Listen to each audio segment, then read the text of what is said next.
La vérité, c'est que la communauté internationale, les débuts du calvaire qui cause des millions de morts en République démocratique du Congo. 30 ans après, les commanditaires maintiennent toujours sa flamme en ignorant la gravité du génocide congolais. Dans cette vidéo, je reviens sur les circonstances, le protagoniste et les faits qui ont impacté négativement sur la stabilité de la République démocratique du Congo avant 1994. Tout a commencé le 22 juin 1994 dans une opération de couverture dénommée Opération Turquoise. Cette opération avait pour but la déstabilisation de la République démocratique du Congo. Mais pour atteindre leur objectif, il eût fallu pour la communauté internationale présenter un alibi, soit une couverture, afin d'atteindre leur objectif. C'était donc imposé à la République démocratique du Congo d'accepter 1 600 000 réfugiés rwandais, et parmi lesquels 300 000 militaires rwandais avec des armes de guerre et un arsenal militaire. Et c'est sans être inquiété par l'armée française qu'il traverse avec armes et bagages. Toute l'armée rwandaise a traversé la frontière avec des armes lourdes et légères. Pourquoi permettre aux réfugiés d'entrer dans un pays souverain avec toute une armée? 30 ans après, le général français chargé de l'opération Turquoise passe aux aveux. C'est sur le rôle de la France, le rôle de l'armée française au Rwanda, que je veux préciser les choses. Nous avons été calomniés, moi en particulier, nous avons été lourdement calomniés sur notre rôle, nous, militaires français, notre rôle au Rwanda. Nous avons, certains ont dit que nous avions, moi en particulier, participé à l'organisation du génocide, que j'avais organisé des viols de masse. La vision de l'opération Turquoise était aussi orientée vers cela, d'abord rétablir la vérité. C'était quoi la vérité? La vérité est que l'opération Turquoise était une façon pour la France de se racheter des accusations qui pesaient sur elle concernant le génocide rwandais. Et les Zaïre étaient sacrifiés pour ces faits. Alors j'ai décidé qu'on laisse les frontières libres pour qu'ils puissent s'acheminer tout doucement vers le Rwanda. Le téléphone a sonné et le président Mobutu a eu quelqu'un au bout du fil, je ne sais pas qui. Est-ce le président Mitterrand? Est-ce le premier ministre Balladur? Est-ce le ministre des Affaires étrangères Juppé? Je ne saurais vous le dire.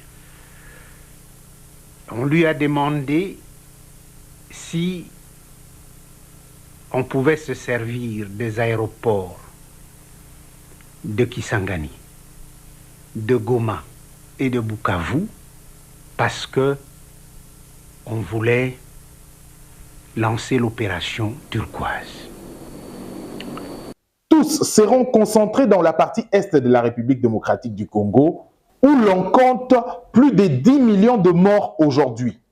Tout au début, Kagame justifiait ses incursions en République démocratique du Congo comme une poursuite de réfugiés qui représentaient une menace pour son régime. Qui risquait, si rien n'était fait, de mener à un autre génocide.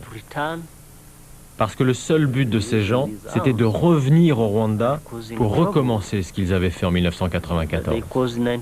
Alors que c'était juste un prétexte. Ces intentions annexionnistes sont devenues claires après 27 ans, où Kagame réclame clairement le terre de la République démocratique du Congo, chose qui n'a jamais fait l'objet d'un débat avant. Les Congolais who have Rwandese heritage. Qui ont bénéficié donc de l'héritage The borders rwandais, that were drawn during colonial times, les frontières qui ont été bâties durant la période coloniale ont a big part of Rwanda was left outside. On va dire diviser nos peuples. Il y a une partie donc du Rwanda qui a été donnée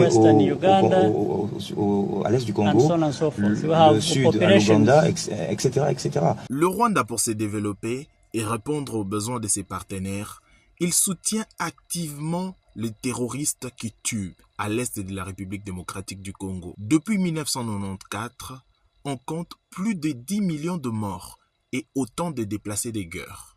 30 ans après, la question reste toujours d'actualité. Gérer la situation de réfugiés.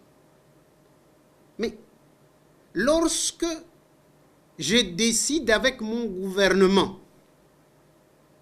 que tous les réfugiés devaient quitter le territoire de mon pays au plus tard le 31 décembre 1995, et que le président Mobutu me dit « ce n'est pas comme ça », prend une position contraire, et je reçois de la communauté internationale le secrétaire général des Nations Unies, Boutros Ghali, le sous-secrétaire d'État américain, George Moose, le directeur pour Afrique, Rochero de la Sabrière, pour me dire, écoutez, non, il faut suivre la voie du président, il ne faut pas vous opposer au président sur ce chapitre.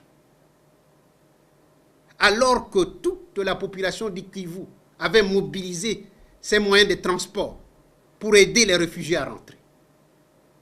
La vérité, c'est que la communauté internationale ne voulait pas, alors que la même communauté internationale, par 2 résolutions du Conseil de sécurité, a voté le déploiement de forces multinationales qui devaient constituer les couloirs de sécurité pour permettre aux réfugiés de rentrer dans leur pays dans la paix et la dignité.